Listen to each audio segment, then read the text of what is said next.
They called him crazy for digging swales in a drought. Those swales saved every crop he planted. The drought arrived in June of 1988, and it didn't leave. That was the thing nobody had planned for. Droughts came and went in Crockett County, Texas. They lasted a season, maybe two. The soil cracked, the tanks dropped, the cattle got thin, and then the rain came back, and life resumed. That was the pattern. Had been the pattern for as long as Walt Deering could remember, and he'd been watching the sky over this particular piece of country since 1957, when his father had first put him to work on the family place west of Ozona. Walt was 47 years old in the summer of 1988, had been dry farming 180 acres of the family property since 1971.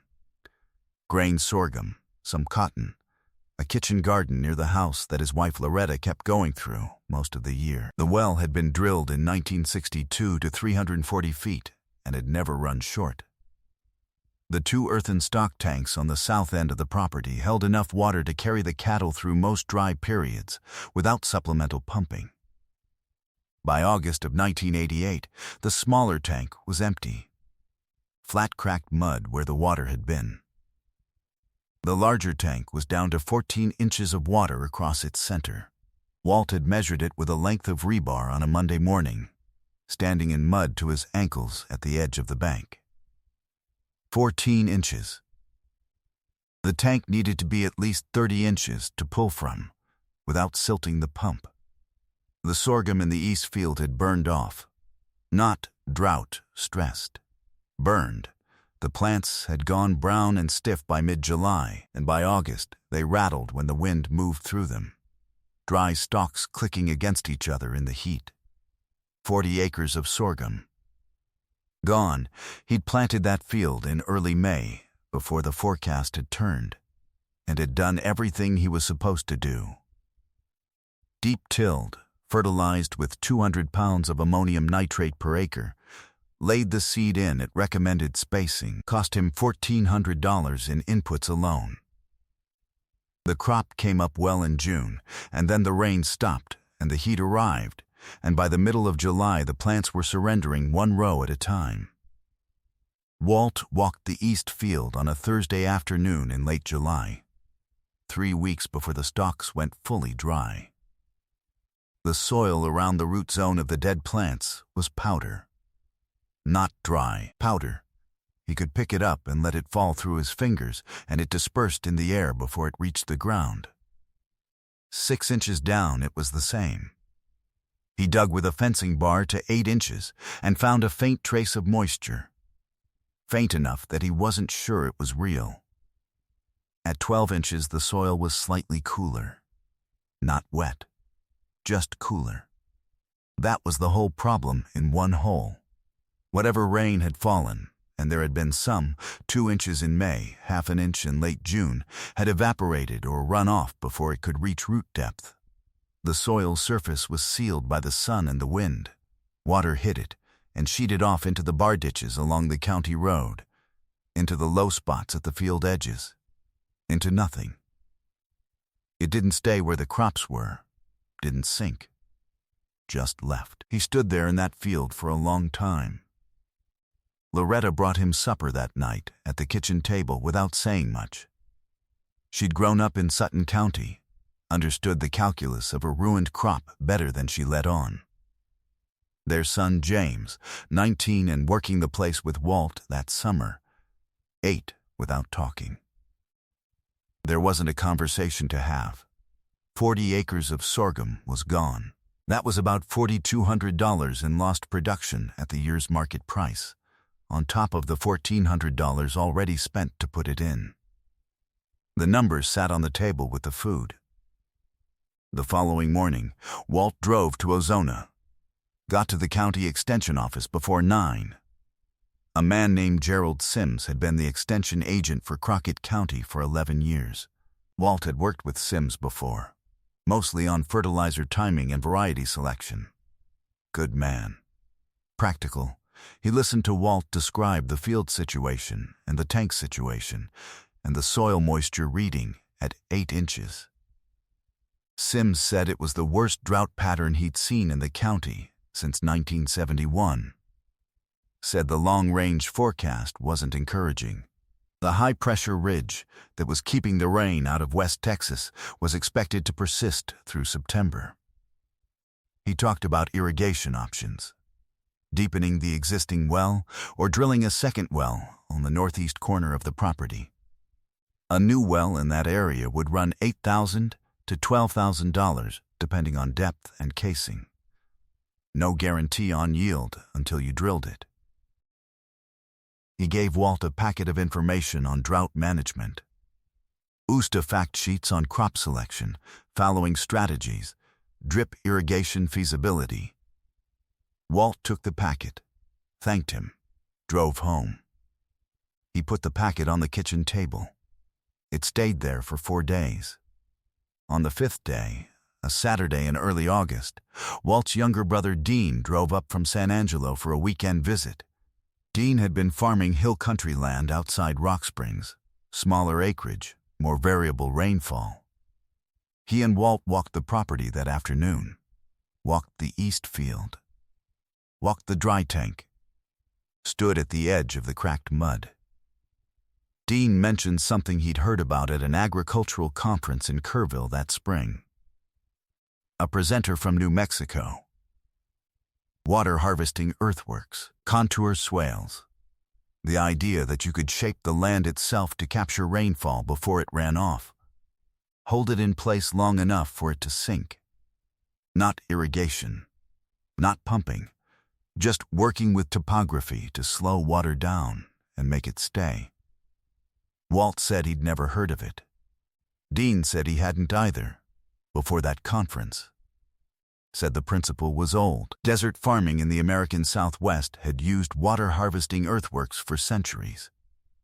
The Zuni in New Mexico, the Tohono O'odham in Arizona. Terrace systems and check dams that held runoff against the slope long enough for it to infiltrate. Said the presenter had mentioned a publication from the University of Arizona. Walt listened. He wasn't dismissive. He was tired. 40 acres of dead sorghum and a tank with 14 inches of water had a way of making a man open to things he might otherwise have set aside. Dean left Sunday afternoon. That evening, Walt sat with the USDA drought packet and his own notebook and wrote down what he knew about water movement on his property. The east field dropped 4 feet from the northwest corner to the southeast corner across 40 acres. Not steep, not dramatic, but enough that runoff followed the slope to the low corner and continued off the property entirely. The bar ditch at the southeast corner ran full for 3 hours after every rain event, even small ones. He'd seen it 100 times and never thought about what it meant. It meant water was leaving the property every time rain fell, not soaking in, not reaching root depth, just leaving. He filled 3 pages of the notebook. Monday morning, Walt drove to the public library in Ozona. The librarian, Clara Nance, tracked down 2 publications through an interlibrary loan to Sul Ross State University in Alpine. It took 8 days. Walt drove back twice to check. The publications arrived on a Wednesday in late August. A technical bulletin from the University of Arizona Cooperative Extension on rainwater harvesting, and a rancher's guide to earthwork water control from New Mexico State University, published in 1984. He read both at the kitchen table over 2 evenings. The mechanics were not complicated. A swale was a level trench dug on contour, following the elevation line exactly, neither climbing nor falling, across a slope. Rain falling on the slope above the swale ran downhill until it hit the trench, pooled, and slowed. Water sitting still in a trench infiltrated the soil. Not all of it, but substantially more than water sheeting across sealed surface soil at speed. The trench was dug with its uphill wall lower than the downhill wall, so overflow from a heavy rain event would sheet out gradually along the full length of the swale rather than channeling and cutting. On a field with 12 feet of elevation change across its length, a series of parallel swales spaced every 60 to 80 feet on contour would break the slope into sections. Water falling on the top section would run to the first swale and sink.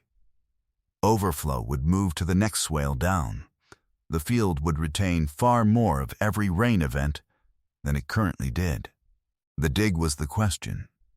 Swales were earthwork, moving soil.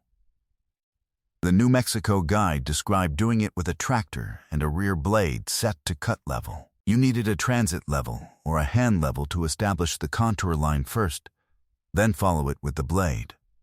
The trench needed to be 18 to 24 inches wide and 12 to 14 inches deep.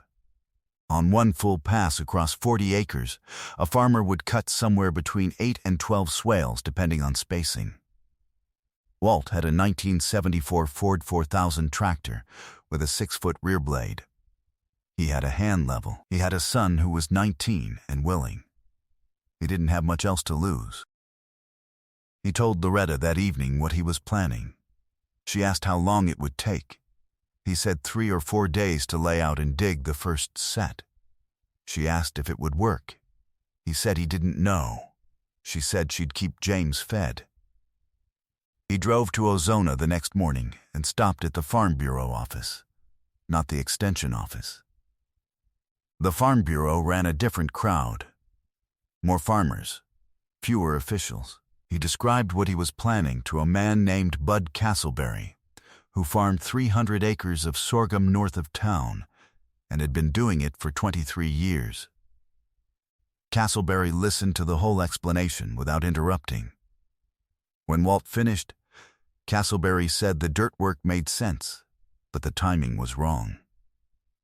Digging in a drought meant digging into powder. Dry swales wouldn't hold their shape. He said you dug swales before a drought, not during one. Walt said he understood that. Said he was digging them for the next rain, whenever it came. Castleberry looked at him for a moment.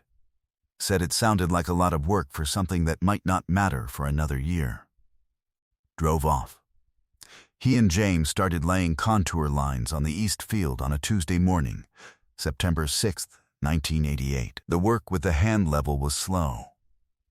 Walking the contour, marking it with wooden stakes at 20-foot intervals, checking and correcting.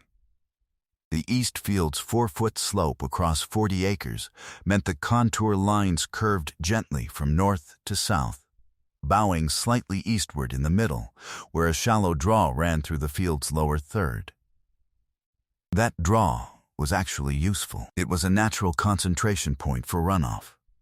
A swale positioned just above it would intercept a significant volume of water. They laid 8 contour lines across the field over 2 days. Walt checked each line with the hand level 3 times before marking it complete.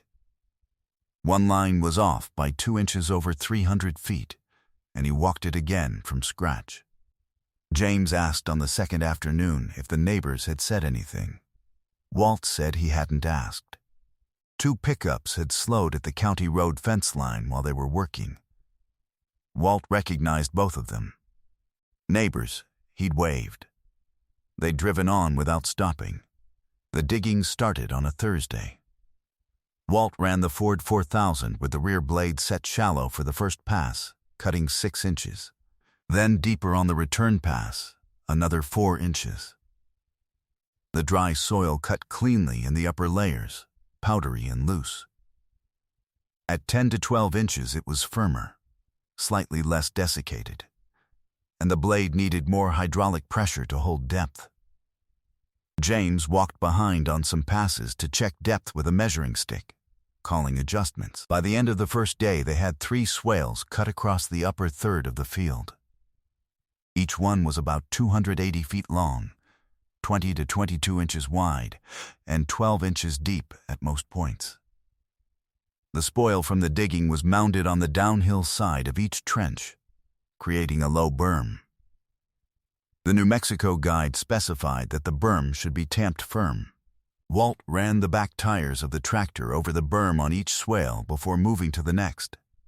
The following morning, Bud Castleberry drove up the Calichet Lane at 7:15, got out of his truck and walked to the fence line.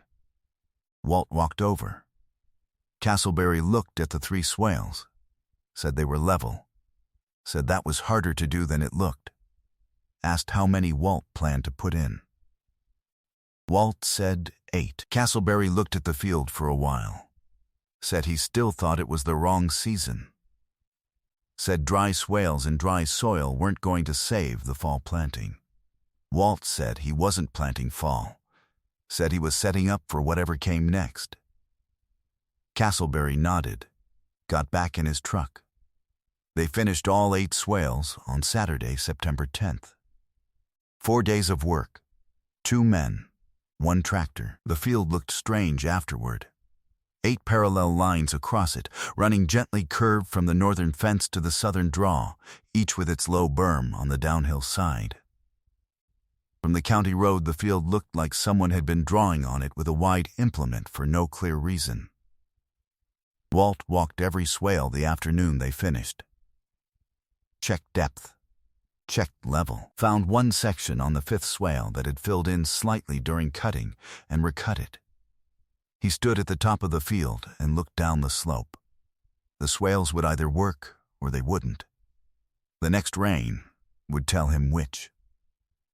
The rain came on October 3rd, 1988. Not a drought-breaking rain. Not the event that ended anything. Just a passing storm cell that dropped 1.4 inches on Crockett County in about 40 minutes. Walt stood on the porch and watched it come in from the northwest and move over the fields. He walked the east field an hour after it stopped.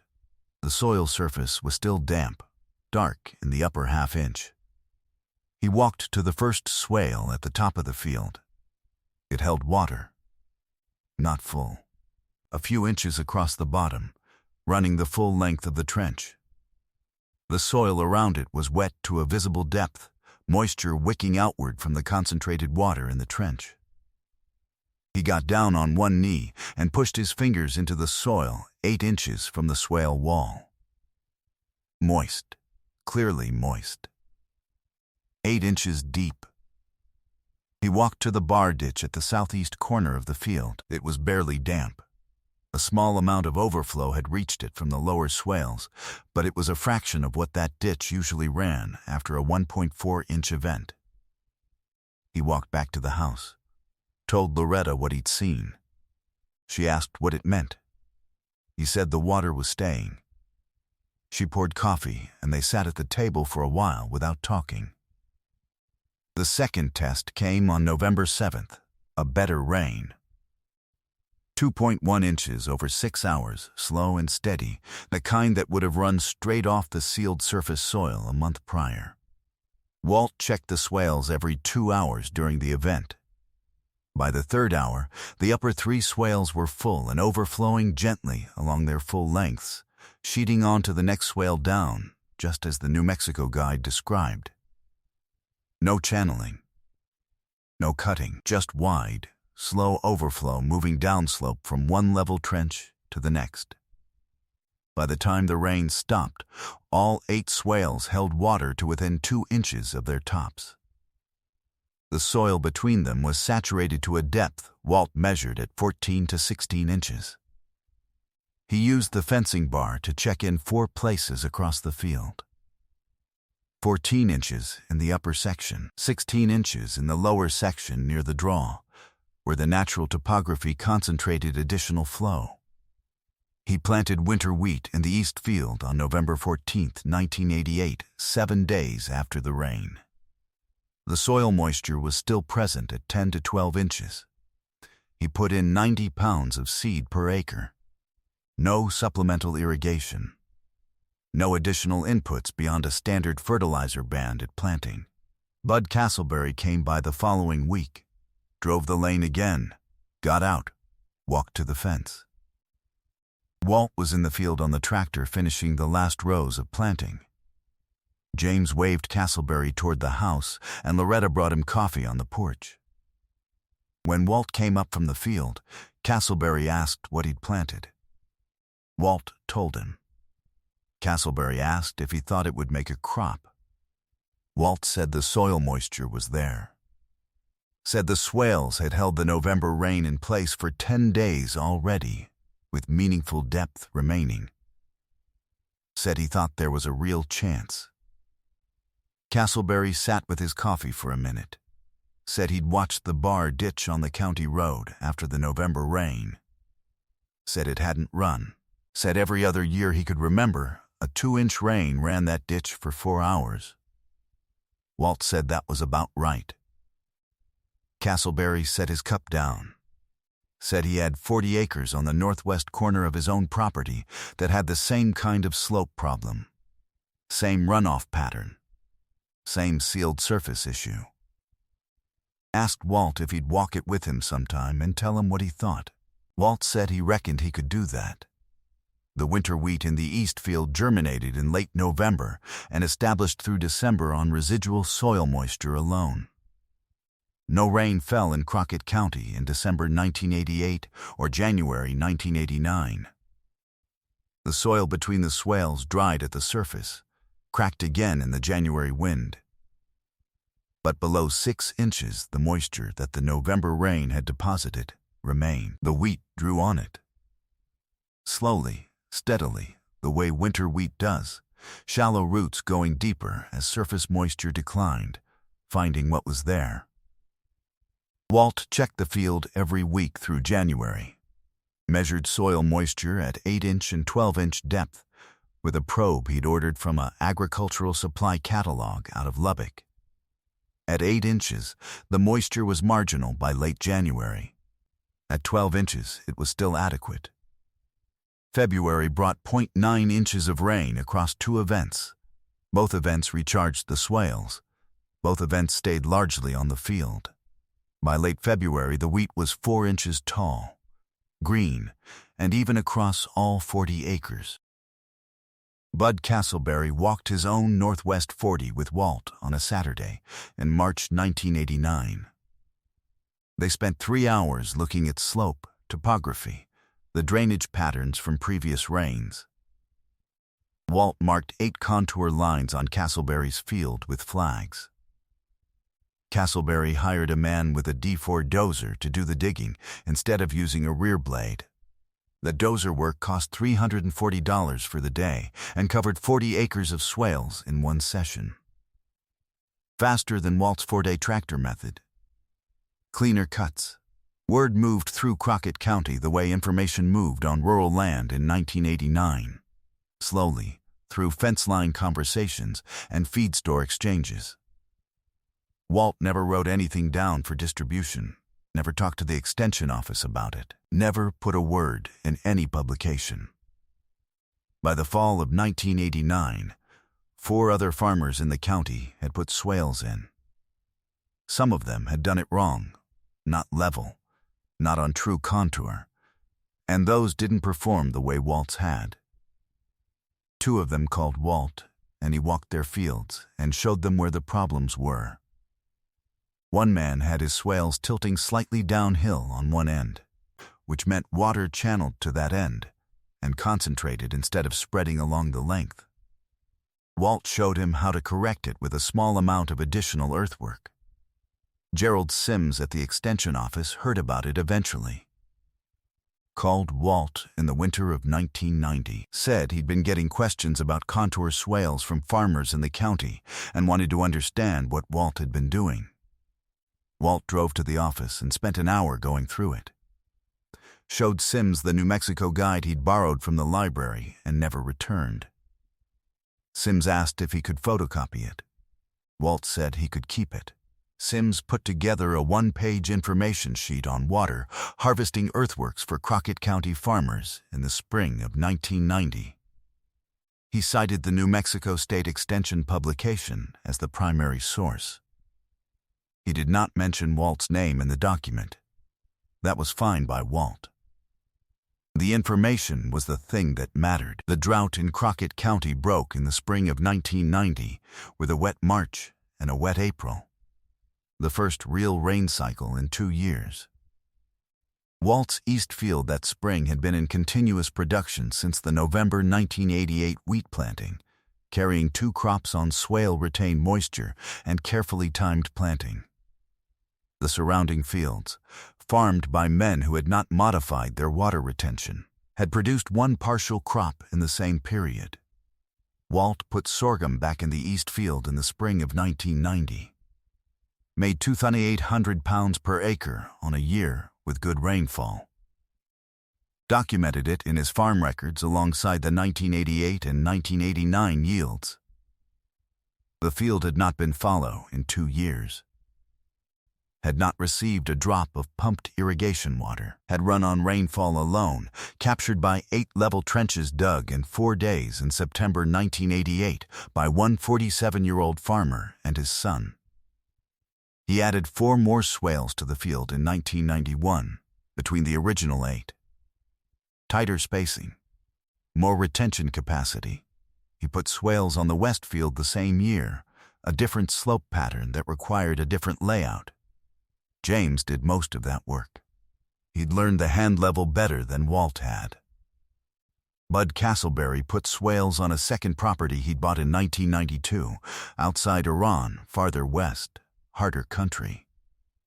He'd done it himself by then, without calling Walt. He knew how. Gerald Sims retired from the extension office in 1997. His replacement, a younger man from Lubbock named Travis Hooper, found the 1-page water harvesting sheet in the files and asked Sims about it during his transition period. Sims told him to talk to Walt Deering, west of Ozona. Said Walt had been doing it since 1988. Said the sheet hadn't covered half of what Walt actually knew. Hooper drove out to the property in the spring of 1998. Walt walked him through the east field. By that point, the original 8 swales were 10 years old, their walls firm, the berms covered in bufflegrass and bluestem. The swale trenches themselves had softened slightly at the edges, but held their level. The field showed none of the surface sealing that had caused the 1988 crop failure. The soil between the swales was friable, open-structured. The kind of soil that absorbed water on contact instead of shedding it. Hooper asked how many total linear feet of swales Walt had on the property by that point. Walt got the notebook out of the truck. He'd been keeping records since 1988. Added up the numbers while Hooper waited. Told him 4,840 linear feet across 180 acres, distributed across 7 different fields. Hooper wrote it down. Walt Deering farmed the property west of Ozona until 2011, when a hip replacement and his 70th birthday convinced him it was time to pass the work to James. He stayed in the county, moved to a smaller place in town, drove out to the farm twice a week for the first 2 years to stay useful. James added another 600 feet of swales in 2014 on a back section of the property that had been running at reduced productivity. The design work he did himself. He'd watched his father lay contour lines often enough that the hand level felt natural in his hands. The east field, 40 acres where the sorghum had burned off in August 1988, was still in production in 2023. Still running on rainfall. Still benefiting from the 8 original swales Walt and James had dug in 4 days in the September heat, 4 months into the worst drought the county had seen in 17 years. Bud Castleberry had the right idea about the timing, in a way. You dug swales before a drought, not during one. Walt had just dug them during, and the next rain had been the one that mattered. The hand level Walt used to lay those first contour lines was still in the farm truck in 2023. James had used it that spring on the back section expansion. Same level. Same wooden handle, darkened to near black by 35 years of working hands. Still level. Still working.